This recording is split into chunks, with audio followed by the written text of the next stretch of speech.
죽는다는 건 이런 느낌일까 하는 생각이 가장 먼저 들었습니다. 사방은 칠흑 같은 어둠뿐이었고 소리도 냄새도 심지어 내 몸의 무게조차 느껴지지 않는 기묘한 공간이었습니다. 나는 분명히 기억합니다. 파키스탄 북서부의 험준한 산악지대 고도 3200m에서 벌어진 인질 구출 작전이었습니다. 우리 팀은 목표 건물 50m 전방까지 소리 없이 침투하는 데 성공했습니다. 그런데 그 순간 빌어먹을 성광이 터졌습니다. 그것이 신형 폭발물인지 아니면 정체 모를 무기였는지 알 수 없지만 하늘이 하얗게 타버리는 것을 마지막으로 내 의식은 끊겼습니다. 강재혁, 34살, 육군 특수전사령부 직할 707 특임대 중사. 이것이 나의 마지막 프로필이 될 줄 알았습니다. 하지만 갑자기 몸이 아래로 툭 떨어지는 감각과 함께 중력이 돌아왔습니다. 등 뒤로 느껴지는 건 딱딱한 보도블럭이 아니라 축축하고 부드러운 풀밭이었습니다. 코끝을 찌르는 흙냄새와 이름 모를 꽃 향기가 폐부 깊숙이 들어왔습니다. 나는 본능적으로 몸을 굴려 엄폐물을 찾았습니다. 주변을 확인하고 위협 요소를 탐색하는 것은 몸에 새겨진 습관이었습니다. 무릎을 세우고 소총을 고쳐주었습니다. 나의 분신과도 같은 K2C1 돌격 소총은 다행히 내 손에 들려 있었습니다. 탄창 장전 상태를 확인하고 안전장치를 해제했습니다. 시야를 360도 회전하며 스캔했습니다. 그곳은 숲이었습니다. 하지만 내가 알던 그 어떤 숲과도 달랐습니다. 나무들은 아파트 20층 높이로 솟아있었고 밑동은 트럭 한 대가 들어갈 정도로 거대했습니다. 공기는 믿을 수 없을 만큼 맑았습니다.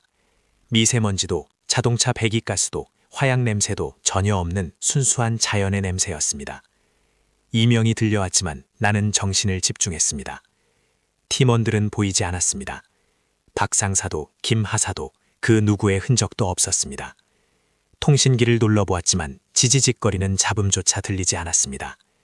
위성신호도 GPS도 전부 먹통이었습니다. 상황을 정리했습니다. 나는 파키스탄에서 의식을 잃었고 깨어나 보니 전혀 다른 환경에 떨어졌습니다. 팀원도 통신도 없지만 다행히 내 장비는 전부 그대로였습니다. K2 소총과 탄창 6개, 그리고 K5 권총과 유탄 8발, 선광탄과 연막탄, 그리고 야간 투시경까지. 패닉에 빠질 시간은 없었습니다. 살아있다면 상황 파악이 먼저였습니다. 나는 태양의 위치를 보고 방향을 잡았습니다.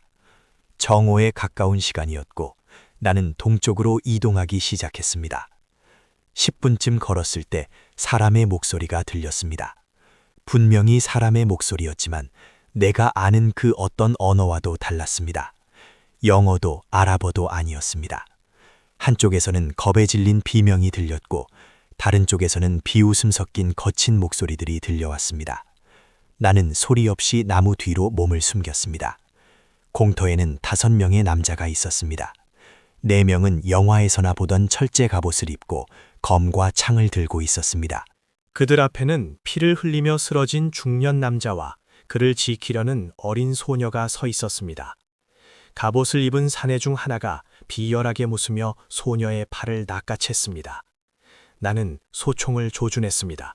하지만 곧바로 멈췄습니다.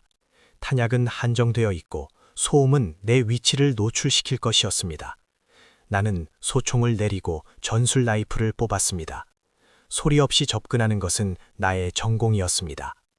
경계병의 등 뒤로부터 목을 감아쥐고 기도를 막았습니다. 의식을 잃는 데는 7초면 충분했습니다. 두 번째 경계병이 눈치를 채고 몸을 돌렸지만 내 팔꿈치가 그의 관자놀이를 먼저 강타했습니다.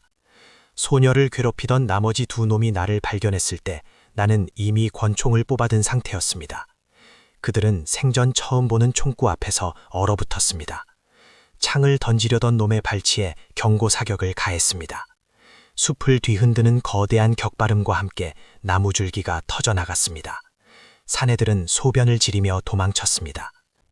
적들의 규모와 이동 경로를 파악하고 내가 가진 탄약의 수량을 다시 한번 점검했습니다. 180발의 소총탄과 60발의 권총탄, 그리고 8발의 유탄, 이것이 내가 가진 전부였지만 이 세계의 군대에게는 재앙이나 다름없는 화력이었습니다. 나는 마을 사람들에게 전투 준비를 지시했습니다. 그들의 눈에는 공포와 의구심이 가득했지만 나는 개의치 않았습니다. 전쟁은 감정으로 하는 것이 아니라 철저한 계산과 전술로 하는 것이기 때문입니다. 적들이 마을 입구의 모습을 드러냈을 때 나는 이미 가장 높은 곳에서 조준경을 들여다보고 있었습니다. 수백 명의 갑옷 입은 병사들이 흙먼지를 일으키며 다가오고 있었고 그들의 선두에는 화려한 망토를 두른 지휘관이 보였습니다. 나는 천천히 숨을 내뱉으며 방아쇠에 손가락을 걸었습니다. 이 세계의 역사가 바뀌는 소리는 아주 작은 금소금에서 시작될 것이었습니다. 지휘관의 가슴팍에 조준점을 고정하고 나는 나지막이 읊조렸습니다. 교전 허가. 손가락에 힘을 주자 고요했던 새벽의 공기를 가르고 첫 번째 총성이 울려 퍼졌습니다. 첫 번째 탄환이 총구를 떠나 공기를 가르는 찰나의 순간은 언제나 고요합니다. 500m 밖에서 말을 타고 위세를 떨치던 지휘관의 머리가 뒤로 꺾이며 바닥으로 고꾸라졌습니다. 갑옷은 아무런 소용이 없었습니다. 강철 투구를 뚫고 들어간 5.56mm 탄환은 그의 두개골 안에서 회전하며 모든 생체 기능을 정지시켰습니다. 주변에 있던 기사들은 방황하기 시작했습니다. 화살도 아니었고 마법의 영창 소리도 들리지 않았는데 자신들의 지도자가 허무하게 죽었기 때문입니다. 그들은 보이지 않는 죽음의 공포에 질려 우왕좌왕했습니다. 나는 차갑게 다음 목표를 설정했습니다. 부지휘관으로 보이는 사내가 칼을 뽑아들고 소리를 지르는 순간 다시 한번 방아쇠를 당겼습니다. 탕 하는 소리와 함께 그의 가슴팍에 구멍이 뚫렸습니다. 단 2발의 총성으로 적의 지휘체계는 마비되었습니다. 이것이 현대 전술의 핵심입니다. 압도적인 사거리와 정밀도로 적의 머리를 먼저 쳐내는 것. 하지만 적들의 숫자는 여전히 300명이 넘었습니다. 그들은 곧 정신을 차리고 방패를 앞세워 전진하기 시작했습니다. 거북이 등껍질처럼 방패를 이어붙인 대형은 화살을 막기에는 효과적일지 몰라도 소총탄 앞에서는 종이장이나 다름없었습니다. 나는 단발 사격으로 방패 사이의 틈을 노리지 않았습니다. 대신 방패 자체를 뚫어버렸습니다. K2 소총의 관통력은 중세 수준의 목재와 얇은 철판 정도는 가볍게 무력화합니다. 방패 뒤에 숨어 안심하던 병사들이 하나둘 비명을 지르며 쓰러졌습니다. 그들에게 나는 보이지 않는 곳에서 벼락을 내리는 신이나 다름없었을 겁니다. 하지만 내 마음속은 복잡했습니다. 탄창 하나에 30발, 내게 남은 탄약은 한정되어 있습니다. 적 한 명당 총알 한 발이라는 계산은 실전에서 통하지 않습니다. 빗나가는 탄환과 제압 사격을 고려하면 나는 훨씬 더 효율적으로 움직여야 했습니다. 나는 소총을 잠시 내려놓고 유탄 발사기를 확인했습니다. 적들이 밀집 대형을 유지하며 마을 입구의 좁은 길목으로 들어오기를 기다렸습니다. 그들이 사거리 안으로 완전히 들어왔을 때 나는 유탄을 발사했습니다. 펑 하는 소리와 함께 날아간 유탄은 적들의 한복판에서 폭발했습니다. 굉음과 함께 흙먼지가 치솟았고 수십 명의 병사가 사방으로 튕겨나갔습니다. 파편은 갑옷의 틈새를 파고들었고 전열은 순식간에 붕괴되었습니다. 이것은 전쟁이 아니라 일방적인 학살에 가까웠습니다. 마을 사람들은 성벽 뒤에서 숨을 죽인 채 이 광경을 지켜보고 있었습니다. 그들에게 나는 구원자이자 동시에 두려움의 대상이었습니다. 레나의 아버지는 내가 처치해준 상처를 움켜쥔 채 멍하니 나를 바라보았습니다. 그들의 상식으로는 이해할 수 없는 힘이었을 겁니다. 하지만 나는 승리에 도취하지 않았습니다. 적들은 후퇴하기 시작했지만 이것이 끝이 아님을 직감했습니다. 제르하임 제국은 이 대륙에서 가장 거대한 군사력을 보유한 국가입니다. 오늘 내가 죽인 자들은 그저 선발대에 불과했습니다. 나는 탄창을 교체하며 뜨거워진 총신을 식혔습니다. 빈 탄창을 전술조끼에 꽂으며 나는 이 세계의 언어를 떠올렸습니다. 레나에게 배운 몇 가지 단어들, 위험과 적, 그리고 죽음. 나는 마을 촌장인 엘마에게 다가갔습니다. 그는 떨리는 손으로 내 옷자락을 잡으려다 멈췄습니다. 나는 그의 눈을 똑바로 쳐다보며 말했습니다. 아직 끝난 게 아닙니다. 더 많은 적이 올 겁니다. 내 서툰 발음에도 그는 내 의도를 정확히 파악한 듯 고개를 끄덕였습니다. 마을의 청년들을 불러 모으라고 지시했습니다. 이제부터는 나 혼자만의 싸움이 아니었습니다. 내가 가진 무기는 강력하지만 탄약은 언젠가 바닥날 것입니다. 그때를 대비해 이 세계의 사람들을 현대적인 전술로 훈련시켜야 했습니다. 창과 방패를 든 농민군을 어떻게 하면 효율적인 살인병기로 만들 수 있을지 나는 머릿속으로 교범을 작성하기 시작했습니다. 참호를 파고 가시철조망 대신 덩굴과 나무를 엮어 장애물을 설치했습니다. 사격 청소를 위해 마을 주변의 나무들을 베어내고 사격구역을 설정했습니다. 청년들은 영문도 모른 채 내 지시에 따랐습니다. 그들의 눈에는 의구심이 가득했지만 방금 전 내가 보여준 파괴력이 그들을 움직이게 만들었습니다. 나는 레나를 불러 지형 정찰을 부탁했습니다. 이 근처에 적들이 매복할 만한 장소나 우회할 수 있는 경로가 있는지 확인해야 했습니다. 소녀는 겁에 질려 있었지만 나를 믿고 숲속으로 향했습니다. 나는 다시 언덕 위 진지로 돌아와 소총을 정비했습니다. 놀이쇠를 후퇴 고정하고 약실을 확인했습니다. 금속이 맞물리는 차가운 감각이 내 신경을 일깨웠습니다. 파키스탄의 산악지대에서 이곳 아르카니아의 낯선 숲까지 내가 걸어온 길은 피로 물들어 있었습니다. 하지만 후회는 없었습니다. 군인은 명령에 살고 죽지만 고립된 군인은 자신의 신념에 따라 움직입니다. 나의 신념은 명확했습니다. 나를 믿어준 이 사람들을 지키고 나를 이곳으로 보낸 운명에 맞서는 것. 밤이 깊어지자 멀리서 다시 한번 횃불의 행렬이 보이기 시작했습니다. 이번에는 아까보다 훨씬 더 많은 숫자였습니다. 최소한 1000명 이상의 대군이 마을을 포위하려 하고 있었습니다. 그들 사이에는 거대한 공성병기들과 함께 기묘한 빛을 내뿜는 지팡이를 든 자들이 섞여 있었습니다. 마법사들이었습니다. 이 세계의 진정한 강자들이 드디어 모습을 드러낸 것입니다. 나는 야간 투시경을 내려쓰고 어둠 속의 적들을 관찰했습니다. 녹색 시야 속에서 움직이는 적들의 모습은 마치 사냥감을 기다리는 맹수의 눈에 비친 먹잇감 같았습니다. 마법사들이 주문을 외우기 시작하자 공기가 진동하며 푸른 보호막이 적들의 선두를 감쌌습니다. 화살로는 뚫을 수 없는 강력한 방어 마법이었습니다. 하지만 나는 알고 있었습니다. 마법의 장벽이 아무리 견고해도 초속 900m로 날아가는 철갑탄의 운동 에너지를 완전히 상쇄할 수는 없다는 사실을 말입니다. 나는 유탄 발사기에 마지막 남은 특수 탄환을 장전했습니다. 적들의 마법사가 지팡이를 높이 치켜드는 순간 나는 방아쇠를 당길 준비를 마쳤습니다. 이제부터는 단순한 물리적인 충돌을 넘어 이 세계의 상식과 현대 과학의 정면 승부가 벌어질 참이었습니다. 푸른 빛이 계곡의 어둠을 가르며 번져나갔습니다. 마법사들의 영창 소리가 낮은 진동이 되어 바람을 타고 들려왔지만 내 귀에는 그저 비효율적인 소음일 뿐이었습니다. 현대 전술의 기본은 선제 타격입니다. 적이 자신의 패를 다 보여주기 전에 가장 치명적인 부위를 도려내는 것이 승리의 공식입니다. 나는 야간 투시경에 초점을 맞추며 가장 화려한 지팡이를 든 노인을 조준했습니다. 그의 주변으로 일렁이는 푸른 막은 이 세계가 자랑하는 절대 방어 마법이었을 겁니다. 하지만 물리 법칙은 마법보다 냉혹합니다. 마법사가 주문을 완성하고 만화를 형상화하는 시간보다 내 손가락이 방아쇠를 당겨 공이치기가 절치기를 때리는 시간이 훨씬 빠릅니다.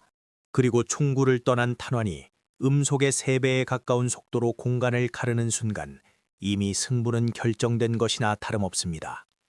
나는 호흡을 멈추고 방아쇠를 당겼습니다. 탕 하는 소리와 함께 총신이 어깨를 가볍게 쳤습니다. 조준경 너머로 보이던 푸른 방어막이 유리창이 깨지듯 산산조각 났습니다. 탄환은 노인의 가슴 중앙을 정확히 관통했고 그는 비명조차 지르지 못한 채 뒤로 넘어갔습니다. 마법사 한 명이 쓰러지자 유지되던 방어막 전체가 흔들리기 시작했습니다. 적들의 진영은 순식간에 아수라장이 되었습니다. 그들에게 마법사는 신의 대리인이자 무적의 상징이었을 텐데 이름 모를 굉음 한 번에 허무하게 목숨을 잇는 광경은 공포 그 자체였을 겁니다. 나는 기회를 놓치지 않았습니다. 단발 사격으로 남은 마법사들을 차례대로 사냥했습니다. 한 발에 한 명씩. 내 탄약은 소중했고 낭비할 여유는 없었습니다. 적의 지휘부가 붕괴되자 뒤에 있던 병사들이 동요하기 시작했습니다. 하지만 제르하임 제국의 군대는 정의였습니다. 그들은 곧바로 방패를 겹쳐 거대한 철벽을 만들고 서서히 전진해 왔습니다. 화살이 통하지 않는 거리에서 자신들을 공격하는 정체모를 무기에 대항하기 위해 그들이 선택한 최선의 방어책이었습니다. 나는 소총을 잠시 내려놓고 옆에 둔 유탄 발사기를 손에 쥐었습니다. 유탄은 전표적을 타격하는 소총탄과 달리 면적을 제압하는 무기입니다. 좁은 계곡 입구에 밀집한 적들에게 이보다 더 효과적인 처방전은 없었습니다. 나는 유탄의 낙차를 계산하며 적들의 방패 대형 한복판을 겨냥했습니다. 펑 하는 소리와 함께 날아간 유탄은 정확히 그들의 머리 위에서 터졌습니다. 고폭탄의 위력은 중세의 갑옷 따위가 막아낼 수 있는 수준이 아니었습니다. 폭압에 밀려 방패벽이 무너지고 파편들이 병사들의 몸을 사정없이 파고들었습니다. 비명과 신음이 계곡을 가득 채웠습니다. 마을 성벽 위에서 이 광경을 지켜보던 청년들은 넋이 나간 표정이었습니다. 그들이 평생 보아온 전쟁은 칼과 칼이 부딪히고 피가 튀는 처절한 육박전이었을 겁니다. 하지만 지금 그들 눈앞에서 벌어지는 일은 일방적인 파괴였습니다. 나는 그들에게 소리쳤습니다. 멍하니 있지 마라. 적들이 혼란에 빠졌을 때 화살을 쏘아라. 내 서툰 명령에 정신을 차린 청년들이 활시위를 당기기 시작했습니다. 위에서 아래로 쏟아지는 화살비가 적들의 잔준 병력을 덮쳤습니다. 나는 다시 K2 소총을 잡고 도망치는 적의 장교들을 곤란했습니다. 전쟁에서 자비는 사치입니다. 적을 확실히 섬멸하지 않으면 그들은 반드시 더 큰 힘을 모아 돌아오기 때문입니다. 하지만 내 머릿속 한 구석에서는 끊임없이 경고음이 울리고 있었습니다. 현재 잔여 탄약 150발 미만, 유탄은 이제 4발밖에 남지 않았습니다. 이번 전투는 승리하겠지만 다음은 장담할 수 없었습니다. 제국은 수만 명의 대군을 보유하고 있고 나는 고작 한 명의 군인일 뿐입니다. 탄약이 바닥나는 순간 나의 압도적인 위인은 사라집니다. 나는 이 세 개의 자원을 활용해 화약을 제조하거나 탄환을 대체할 방법을 찾아야만 했습니다. 전투가 소강 상태에 접어들자 나는 마을로 내려갔습니다. 엘마 노인이 나를 맞이하며 무릎을 꿇으려 했지만 나는 그의 팔을 붙잡아 세웠습니다. 나를 신이나 영웅으로 보지 마십시오. 나는 그저 당신들과 함께 살아남으려는 사람일 뿐입니다. 내 말에 노인은 복잡한 눈빛으로 고개를 끄덕였습니다. 레나는 내 곁으로 다가와 피 묻은 내 전술장갑을 조심스럽게 만져보았습니다. 그녀의 눈에는 두려움보다 호기심과 신뢰가 더 크게 자리 잡고 있었습니다. 나는 그녀의 머리를 가볍게 쓰다듬어주고는 마을 광장으로 향했습니다. 이제부터가 진짜 시작이었습니다. 적의 시신에서 수거한 무기들을 분류하고 마을의 대장장이를 불러 모았습니다. 이 세 개의 강철 야금술은 생각보다 수준이 낮지 않았습니다. 다만 화약이라는 개념이 없을 뿐이었습니다. 나는 대장장이에게 몇 가지 도면을 그려 보여주었습니다. 총열을 만들 수는 없겠지만 간단한 폭발장치나 함정을 만드는 것은 가능해 보였습니다. 또한 마을 주변의 지형을 이용해 적의 대규모 병력을 분산시킬 수 있는 요새화 작업도 병행해야 했습니다. 나는 지도 위에 붉은 선을 그으며 다음 작전을 구상했습니다. 제르하임 제국은 이번 패배를 통해 나라는 존재를 인지했을 것입니다. 그들은 이제 단순한 병력이 아니라 나를 겨냥한 특수한 암살자나 더 강력한 마법 군단을 보낼 것이 분명했습니다. 나는 밤새도록 마을 청년들에게 현대적인 은폐와 엄폐, 그리고 분대 단위의 전술 기동을 가르쳤습니다. 그들의 몸짓은 둔탁하고 어설픔 투성이었지만 생존에 대한 갈망만큼은 뜨거웠습니다. 나는 그들에게 말했습니다. 전쟁은 용기로 하는 것이 아니라 머리로 하는 것이다. 적보다 먼저 보고 적보다 먼저 생각하며 적이 예상하지 못한 곳에서 타격하라. 나의 가르침은 이 세계의 기사도 정신과는 정면으로 배치되는 것이었습니다. 정정당당한 승부 따위는 내게 중요하지 않았습니다. 오직 승리와 생존만이 유일한 가치였습니다. 새벽녘이 되자 정찰을 나갔던 청년 하나가 숨을 헐떡이며 달려왔습니다. 그의 얼굴은 창백하게 질려 있었고 입술은 파르르 떨리고 있었습니다. 그는 마을 입구에서 멈춰서서 멀리 남쪽 지평선을 가리켰습니다. 그곳에는 어젯밤과는 비교도 할 수 없는 거대한 먼지구름이 피어오르고 있었습니다. 제르하임 제국의 본대가 움직이기 시작한 것입니다. 수천 개의 깃발이 바람에 휘날리며 다가오는 광경은 마치 거대한 파도가 마을을 집어삼키려는 듯했습니다. 나는 다시 한번 전술조끼의 버클을 조이고 소총의 노리새를 당겼습니다. 차가운 금소금이 정적을 깨트리며 내 신경을 날카롭게 세웠습니다. 이번에는 단순히 계곡의 이점을 살린 방어전으로 끝나지 않을 것임을 직감했습니다. 적들의 선두에는 거대한 코끼리를 닮은 괴수들이 장갑을 두른 채 진격하고 있었고 그 뒤로 수천 명의 중갑기병들이 대지를 울리며 달려오고 있었습니다. 나는 마을 사람들을 돌아보며 나지막하지만 단호한 목소리로 명령을 내렸습니다. 모두 위치로. 이제부터는 우리가 이 땅의 주인임을 저들에게 똑똑히 가르쳐줄 시간입니다. 나의 시선은 이미 수 킬로미터 밖 적의 심장부를 향하고 있었습니다. 지평선을 가득 메운 먼지구름은 단순한 위협이 아니었습니다. 그것은 거대한 죽음의 파도가 몰려오는 전조였습니다. 나는 망원경을 통해 적의 구성을 면밀히 살폈습니다. 어림잡아 5,000명, 어젯밤과는 비교도 할 수 없는 규모였습니다. 특히 내 시선을 끈 것은 대열의 선두에 서 있는 거대한 괴수들이었습니다. 코끼리보다 3배는 더 커 보이는 그 짐승들은 온몸에 두꺼운 철갑을 두르고 있었고 등 위에는 화살을 쏘는 망루까지 설치되어 있었습니다. 이 세계의 전차와도 같은 존재들이었습니다.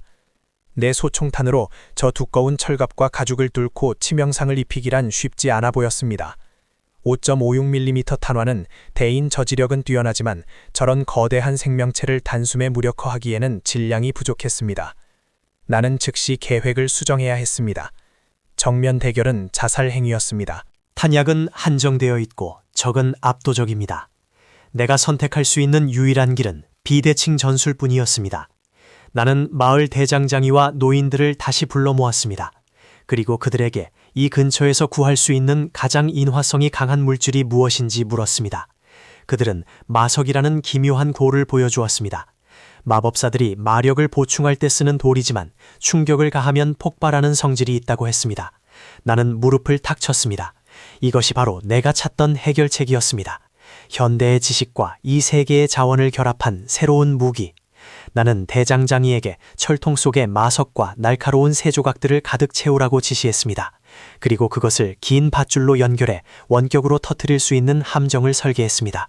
일종의 급조 폭발물인 IED를 만드는 과정이었습니다.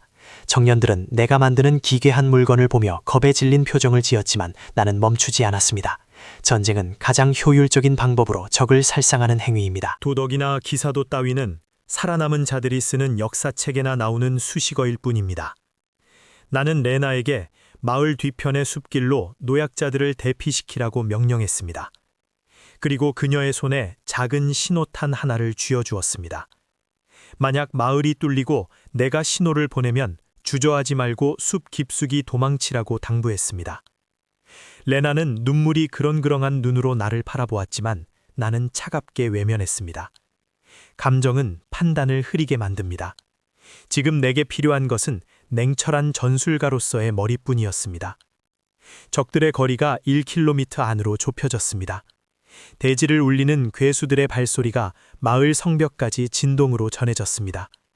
나는 마을 입구의 개활지에 미리 설치해둔 폭발물들의 위치를 다시 한번 확인했습니다. 그리고 성벽 위 가장 높은 곳에 자리를 잡고 소총을 거치했습니다.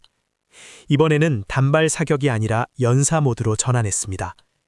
적의 밀집도가 높을 때는 화력을 집중해 기세를 꺾는 것이 중요합니다. 적의 지휘관은 화려한 황금 갑옷을 입고 거대한 말 위에 앉아 승리를 확신하는 듯한 표정을 짓고 있었습니다.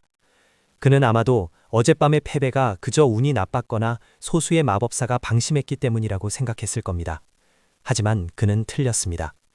그는 지금 인류 역사상 가장 잔혹하고 효율적인 살인 기술을 연마한 현대의 특수부대원을 상대하고 있다는 사실을 꿈에도 모르고 있었습니다. 나는 무전기 대신 마을 청년들에게 깃발 신호를 준비시켰습니다. 적들이 내가 설정한 킬존 안으로 들어오는 순간 모든 함정을 동시에 터뜨릴 계획이었습니다. 공기가 팽팽하게 당겨진 활시위처럼 긴장감으로 가득 찼습니다. 적의 선두 기병대가 함성을 지르며 돌격을 시작했습니다. 수천 마리의 말발굽 소리가 천둥 소리처럼 들려왔고 흙먼지가 시야를 가렸습니다. 나는 조준경 너머로 적의 거리를 측정했습니다. 800m, 700m, 600m. 적들이 사거리 안으로 깊숙이 들어올수록 내 심장박동은 오히려 차분하게 가라앉았습니다. 이것은 훈련의 결과였습니다. 죽음이 코앞에 닥칠수록 머릿속은 더욱 맑아지고 모든 사물의 움직임이 느리게 보이기 시작했습니다. 적의 선두가 첫 번째 마석 함정이 매설된 지점을 통과했습니다. 나는 아직 방아쇠를 당기지 않았습니다. 더 많은 적이 더 깊숙이 들어와야 했습니다. 괴수들이 육중한 몸을 이끌고 마을 정문 앞까지 다다랐을 때 나는 비로소 깃발을 흔들었습니다. 그와 동시에 내가 설치한 12개의 마석 폭탄이 연쇄적으로 폭발했습니다. 거대한 굉음과 함께 대지가 뒤집혔습니다. 화염과 흙먼지가 하늘 높이 솟구쳤고 그 속에 섞여 있던 수천 개의 쇠조각들이 적들을 사정없이 찢어발겼습니다. 괴수들은 고통에 찬 비명을 지르며 날뛰기 시작했고 그 위에 타고 있던 병사들은 추풍낙엽처럼 떨어져 나갔습니다. 아수라장이 된 전장 위로 나는 소총의 총구를 켜놓습니다. 이제는 내가 직접 개입할 차례였습니다. 나는 연사 모드로 방아쇠를 당겼습니다. 경쾌한 소리와 함께 총구가 불을 뿜었습니다. 적의 기병들은 자신들을 공격하는 것이 무엇인지도 모른 채 말에서 떨어졌습니다. 방패도 갑옷도 마석 폭발의 충격과 소총탄의 관통력 앞에서는 무용지물이었습니다. 하지만 제국의 군대는 포기하지 않았습니다. 뒤에 있던 병사들이 동료들의 시체를 밟고 계속해서 밀려 들어왔습니다. 그들의 숫자는 내 예상보다 훨씬 더 많았습니다. 탄창 하나가 순식간에 비워졌습니다. 나는 숙련된 동작으로 탄창을 교체하며 다음 목표를 찾았습니다. 적의 마법사들이 다시 한번 지팡이를 치켜들고 주문을 외우기 시작했습니다. 이번에는 한두 명이 아니었습니다. 수십 명의 마법사가 거대한 원을 그리며 합동 마법을 준비하고 있었습니다. 하늘에 거대한 불덩어리들이 형성되기 시작했고 마을 전체를 태워버릴 듯한 열기가 느껴졌습니다. 나는 입술을 깨물었습니다. 저 마법이 완성되면 마을은 끝장입니다. 나는 소총을 등에 메고 옆에 두었던 유탄 발사기를 집어들었습니다. 그리고 마법사들이 모여있는 중심부를 향해 조준을 수정했습니다. 내게 남은 유탄은 이제 단 3발뿐이었습니다. 이 3발로 적의 마법 군단을 저지하지 못하면 더 이상의 기회는 없었습니다. 나는 바람의 세기와 낙차를 계산하며 마지막 집중력을 끌어올렸습니다. 손가락 끝에 전해지는 방아쇠의 차가운 감촉이 내 운명을 결정지을 순간임을 알려주고 있었습니다. 나는 나지막이 숨을 내뱉으며 유탄 발사기에 방아쇠를 당겼습니다. 포물선을 그리며 날아가는 유탄의 궤적을 쫓는 내 눈동자에는 오직 승리에 대한 진념만이 가득 차 있었습니다. 유탄이 적들의 한복판에 떨어지는 순간 나는 이미 다음 행동을 위해 몸을 움직이고 있었습니다. 유탄이 마법사들의 머리 위에서 터지는 순간 세상이 일시 정지된 것 같은 착각이 들었습니다. 거대한 화염과 함께 마법사들이 유지하던 만화의 흐름이 뒤엉키며 폭주하기 시작했습니다. 그들이 준비하던 거대한 불덩어리들이 허공에서 산산조각 나며 오히려 자신들의 진영을 덮쳤습니다. 푸른 방어막은 무의미한 파편이 되어 흩어졌고 마법사들은 자신들이 불러낸 힘에 먹혀 비명조차 지르지 못한 채 타올랐습니다. 적의 선두 기병대는 이 광경을 보고 공포에 질려 말머리를 돌리려 했지만 뒤에서 밀려오는 보병들의 압력 때문에 진퇴양난에 빠졌습니다. 나는 이 기회를 놓치지 않고 소총의 조정관을 점사로 돌렸습니다. 탕, 탕, 탕 하는 규칙적인 소음이 전장의 소란을 뚫고 울려 퍼졌습니다. 내 조준경에 들어오는 것은 적의 심장이 아니라 그들의 의지였습니다. 지휘관급 기사들의 목과 관절 사이를 노려 확실하게 무력화시켰습니다. 하지만 제르하임 제국의 지휘관은 내가 생각한 것보다 훨씬 더 노련한 인물이었습니다. 그는 마법사들의 전멸을 보고도 당황하지 않고 오히려 거대한 괴수들을 방패 삼아 전진하라는 명령을 내렸습니다. 죽어가는 괴수들의 거대한 사체가 내 사선을 가로막는 엄폐물이 되었습니다. 적들은 영리하게도 시체 뒤에 숨어 조금씩 거리를 좁혀왔습니다. 내 탄약은 이제 100발 남짓으로 줄어들었습니다. 소총탄 한 발 한 발이 내 생명줄과도 같았습니다. 나는 사격을 멈추고 호흡을 가다듬었습니다. 침묵은 때로 총성보다 더 큰 압박감을 줍니다. 적들은 내가 탄약이 떨어졌거나 무기가 고장났다고 생각했는지 함성을 지르며 성벽 아래까지 달려들었습니다. 그들이 사다리를 걸고 성벽을 기어오르기 시작했을 때 나는 미리 준비해둔 두 번째 함정을 가동했습니다. 성벽 외벽에 발라둔 인화성 기름과 마석가루에 불을 붙였습니다. 순식간에 성벽 전체가 거대한 불의 장벽으로 변했습니다. 기어오르던 병사들이 불길에 휩싸여 바닥으로 추락했습니다. 하지만 이것은 시간을 버는 미봉책일 뿐이었습니다. 적의 본대는 여전히 건재했고 그들은 이제 마을의 정문을 부수기 위해 공성망치를 끌고 오고 있었습니다. 나는 성벽에서 내려와 마을 광장으로 향했습니다. 그곳에는 내가 훈련시킨 청년들이 창을 고쳐 쥐고 사색이 된 얼굴로 서 있었습니다. 나는 그들의 어깨를 하나하나 짚어주며 말했습니다. 겁먹지 마라. 적이 문을 부수고 들어오는 순간이 우리가 승리할 유일한 기회다. 내 목소리는 차분했지만 그 안에는 서늘한 살기가 서려 있었습니다. 나는 K5 권총을 꺼내 약실을 확인했습니다. 소총탄이 바닥나는 순간을 대비한 최후의 수단이었습니다. 그때였습니다. 마을 정문 너머에서 거대한 충격음이 들려왔습니다.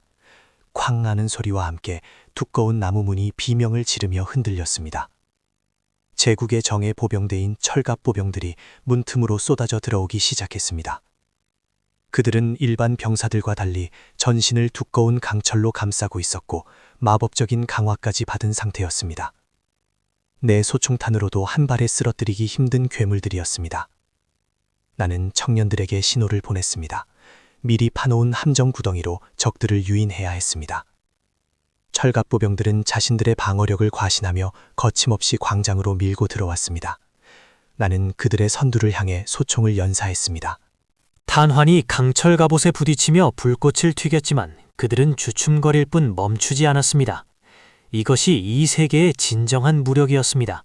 마법과 강철이 결합된 압도적인 방어력. 나는 당황하지 않고 그들의 발밑을 노렸습니다. 갑옷이 아무리 두꺼워도 관절과 발목은 취약할 수밖에 없습니다. 정확한 사격으로 선두의 발목을 꺾어놓자 뒤따르던 병사들이 엉키며 넘어졌습니다. 그 순간 청년들이 함정의 덮개를 당겼습니다. 광장 바닥이 꺼지며 수십 명의 철갑보병들이 마석가시가 박힌 구덩이 속으로 추락했습니다. 하지만 적의 숫자는 끝이 없었습니다.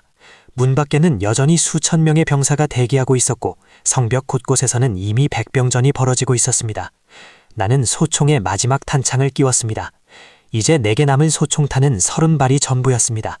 권총탄 60발과 유탄 1발. 이 적은 숫자로 수천 명의 대군을 상대해야 하는 절망적인 상황이었습니다. 하지만 내 눈은 여전히 차갑게 빛나고 있었습니다. 나는 적의 대열 뒤편에서 상황을 지켜보는 황금 갑옷의 지휘관을 발견했습니다. 그는 승리를 확신한 듯 여유롭게 말을 몰아 마을 안으로 들어오려 하고 있었습니다. 그가 내 사거리 안으로 들어오는 순간이 이 전쟁의 향방을 결정지을 마지막 승부처가 될 것이었습니다. 나는 숨을 숙이고 조준경의 십자선을 그의 미간에 고정했습니다. 주변의 소음이 사라지고 오직 나의 심장 소리와 적 지휘관의 움직임만이 느껴졌습니다. 손가락에 힘이 들어가는 찰나 갑자기 등 뒤에서 서늘한 기운이 느껴졌습니다. 그림자 속에서 나타난 은색 가면을 쓴 암살자가 단검을 지켜들고 내 목을 노리고 있었습니다. 제국이 보낸 특수 요원이었습니다. 나는 본능적으로 몸을 비틀며 권총을 뽑아들었습니다. 찰나의 순간 단검이 내 어깨를 스쳤고 나는 바닥을 구르며 암살자의 가슴을 향해 방아쇠를 당겼습니다. 탕 하는 총성과 함께 암살자가 뒤로 물러났지만 그는 죽지 않았습니다. 그의 몸 주변으로 희미한 마법의 막이 일렁이고 있었습니다. 총알을 튕겨내는 마법 장비였습니다. 나는 상황이 생각보다 훨씬 더 심각하게 돌아가고 있음을 깨달았습니다. 적은 이제 내 무기의 특성을 파악했고 그에 대한 완벽한 대비책을 들고 나온 것이었습니다. 나는 소총을 고쳐주며 암살자와 대치했습니다. 광장에서는 청년들의 비명소리가 들려왔고 정문은 완전히 파괴되어 적의 기병대가 진입하기 시작했습니다. 절체절명의 위기였습니다. 하지만 나는 포기라는 단어를 배운 적이 없습니다. 나는 암살자의 눈을 똑바로 쳐다보며 남은 유탄 1발의 위치를 확인했습니다. 이것은 단순한 전투가 아니라 나의 존재 가치를 증명하는 시험대였습니다. 나는 암살자가 다시 달려드는 순간을 기다리며 온몸의 신경을 집중했습니다. 적의 지휘관이 광장으로 들어서며 나를 향해 비웃음을 날리는 것이 보였습니다. 그는 이미 승리를 확신하고 있었습니다. 하지만 그는 특수부대원이 가장 위험할 때가 언제인지 모르고 있었습니다. 그것은 바로 모든 보급이 끊기고 막다른 골목에 몰렸을 때입니다. 나는 암살자의 공격을 유도하며 천천히 유탄 발사기의 각도를 조절했습니다. 내 목표는 암살자가 아니었습니다. 암살자의 뒤편에서 정문을 통해 밀려 들어오는 적의 기병대와 그 중심에 있는 지휘관이었습니다. 암살자가 다시 한번 그림자처럼 도약했습니다. 나는 그의 움직임을 읽고 소총을 휘둘러 단검을 쳐냈습니다. 금소금이 광장에 울려 퍼지는 순간 나는 암살자의 품 안으로 파고들어 그의 복부에 권총을 밀착시켰습니다. 마법 장벽이 있다 해도 영거리 사격의 충격까지 완전히 흡수할 수는 없습니다. 연달아 3발을 발사하자 암살자의 몸이 경직되었습니다. 그 틈을 놓치지 않고 나는 유탄 발사기를 들어 지휘관을 향해 마지막 탄환을 날렸습니다. 유탄은 지휘관의 발치에 있는 마석 함정 더미 위로 정확히 떨어졌습니다. 지금까지와는 비교도 할 수 없는 거대한 연쇄 폭발이 광장 전체를 뒤흔들었습니다. 지휘관의 황금 갑옷이 화염 속으로 사라지는 것을 보며 나는 소총의 마지막 탄창을 비우기 시작했습니다. 적들의 비명소리가 아득하게 들려왔고 내 시야는 붉은 화염으로 가득 찼습니다. 이것이 내가 이 세계에 던지는 마지막 경고이자 전쟁의 서막이었습니다. 나는 불타는 광장 한복판에서 홀로 서서 다가오는 적들을 향해 총구를 겨눴습니다. 내게 남은 것은 이제 단 몇 발의 총알 뿐이었지만 나의 투지는 그 어느 때보다 뜨겁게 타오르고 있었습니다.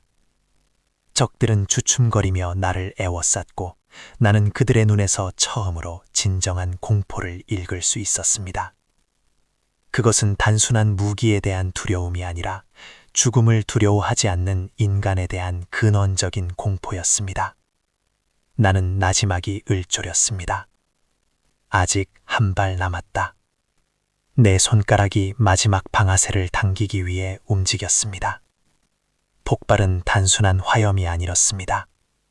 그것은 대지를 뒤흔드는 거대한 비명이자 이 세계의 상식이 무너져 내리는 파열음이었습니다.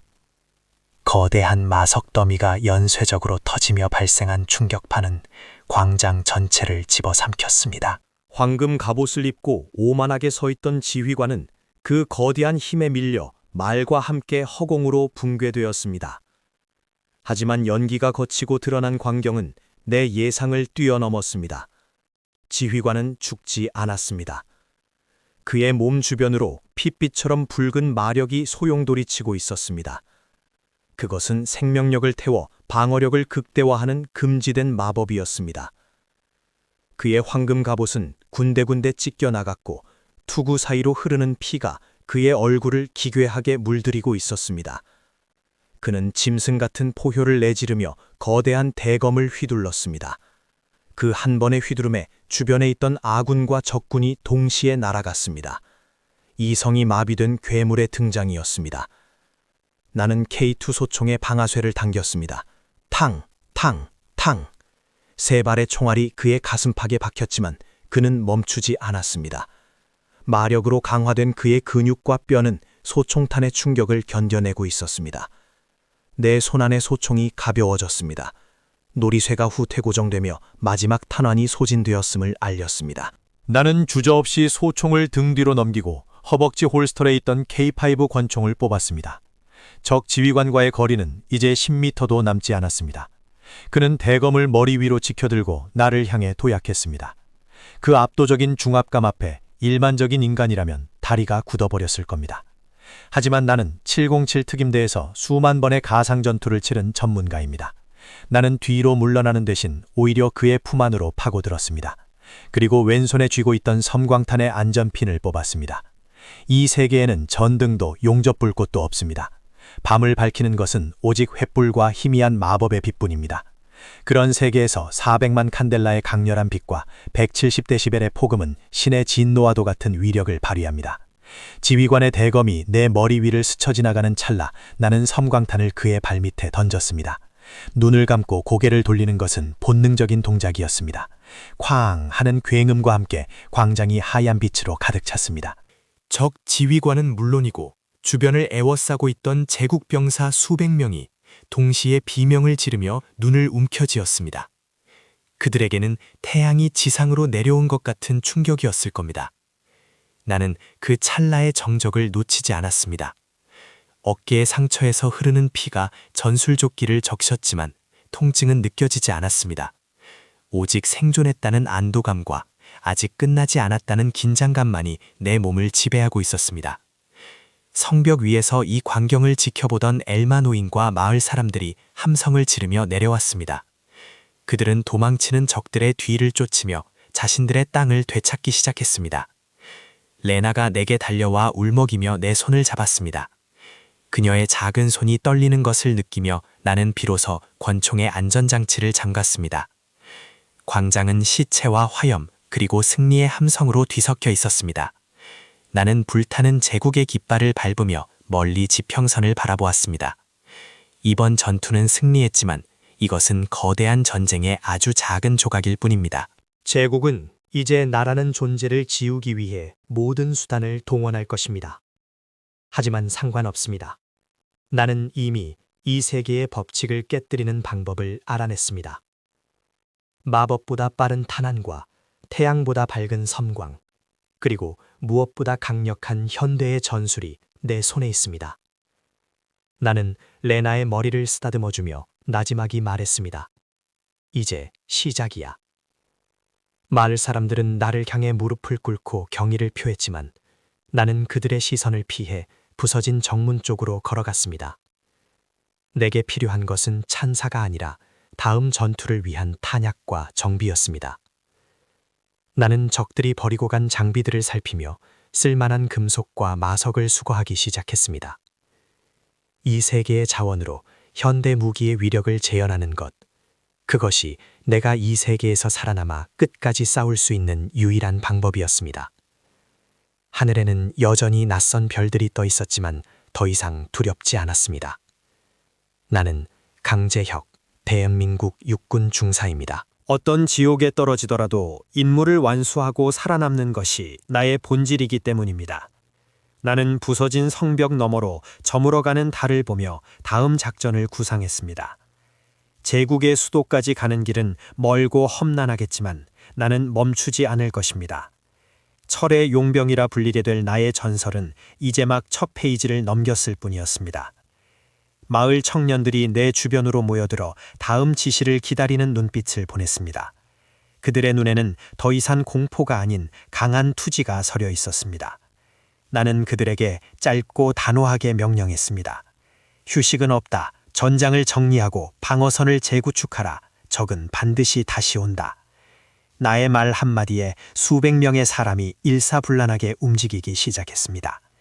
나는 그들의 움직임을 지켜보며 품 안에서 마지막 남은 담배 한 개비를 꺼내 입에 물었습니다. 불을 붙이자 매캐한 연기가 폐부 깊숙이 들어왔습니다.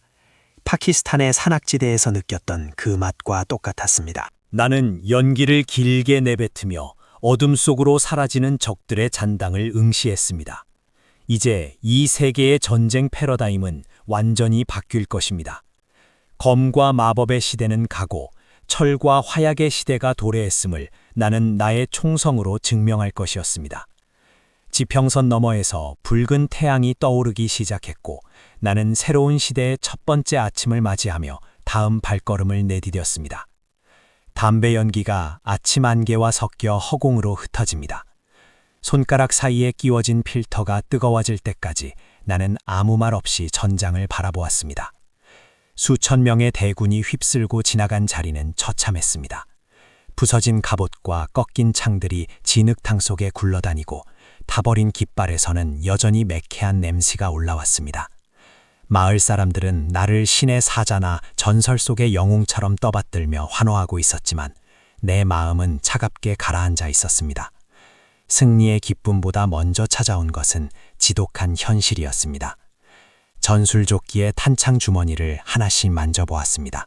텅 빈 주머니들이 손끝에 걸릴 때마다 가슴 한구석이 서늘해졌습니다. 이제 내게 남은 소총탄은 단 한 발도 없습니다. 권총탄 역시 10발 남짓이 전부입니다. 현대 문명이 선사한 압도적인 화력은 이제 바닥을 드러냈습니다. 하지만 제르하임 제국은 이제 막 나라는 존재를 인식했을 뿐입니다. 그들은 조만간 더 거대한 군대와 더 강력한 마법사들을 보내 이 마을을 짓밟으려 할 것입니다. 그때가 되면 나는 무엇으로 싸워야 할까요? 빈 총을 몽둥이처럼 휘두르며 기사들과 맞서야 할까요? 아니면 이 사람들을 버리고 숲속으로 숨어들어야 할까요? 나는 고개를 저었습니다. 군인에게 후퇴는 명령이 있을 때만 허용되는 선택지입니다. 그리고 지금 내게 명령을 내릴 상관은 이 세계에 존재하지 않습니다. 오직 내 양심과 생존 본능만이 나의 지휘관입니다. 나는 레나를 불러 마을의 대장간으로 향했습니다. 이제부터는 내가 가진 지식을 이 세계의 물줄로 구현해내야 합니다. 질산 칼륨과 황 그리고 숯을 배합해 흑색 화약을 만들고 강철을 깎아 탄환을 대체할 발사체를 설계해야 합니다. 비록 현대의 정밀한 탄약만큼은 못하겠지만 이 세계의 상식을 뒤엎기에는 충분한 위력을 발휘할 것입니다. 또한 마을 청년들을 단순한 농민병이 아닌 체계적인 분대 전술을 구사하는 현대식 보병으로 탈바꿈시켜야 합니다. 창을 버리고 머스킷을 들게 하며 성벽 뒤가 아닌 참호 속에서 적을 맞이하게 할 것입니다. 전쟁의 패러다임을 바꾸는 것은 무기만이 아닙니다. 그것을 운용하는 사상과 전술이 핵심입니다. 나는 부서진 성벽 위에 올라가 멀리 지평선을 응시했습니다. 저 너머 어딘가에 제국의 수도가 있고 나를 이 세계로 불러들인 거대한 음모의 실체가 숨어 있을 것입니다. 내가 왜 이곳에 왔는지 그리고 내 팀원들은 어디에 있는지 알아내기 위해서라도 나는 멈출 수 없습니다. 철의 용병이라는 이름은 이제 공포의 대명사가 될 것입니다. 제국군이 내 총성을 듣는 순간 그들은 자신들의 죽음이 다가왔음을 직감하게 될 것입니다. 나는 마지막 남은 담배꽁초를 발로 비벼 껐습니다. 그리고 다시 한번 전술조끼의 버클을 단단히 조였습니다. 몸은 천근만근 무거웠지만 정신은 그 어느 때보다 날카롭게 깨어 있었습니다.